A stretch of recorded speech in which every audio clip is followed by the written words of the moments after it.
My husband's fart woke me up out of a deep sleep. My brain dreamt that it was in danger by you. Single instance 1997. What you're about to read is a literal nightmare. Everything about this story is true, and I need to say that up front because it feels like it's too horrifying to be real, even to myself. I wish that it was fake. More than anything, I was so tired. Momming is so hard. Something quirky my husband brought into our marriage is a 30-pound weighted blanket. 30. It covers both of us and is heavy, so anything underneath it such as air will stay underneath it and grow in power. And it did.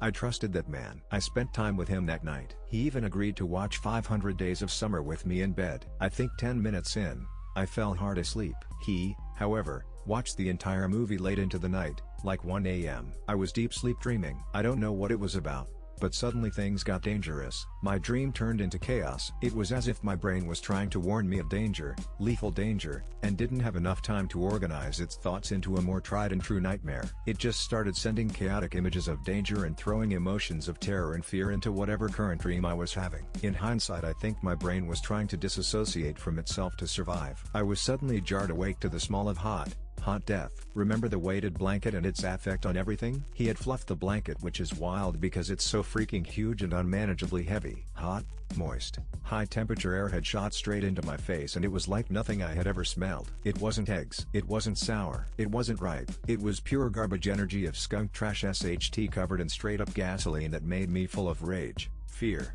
horror, dry heaves. It was like the smell was an emotion.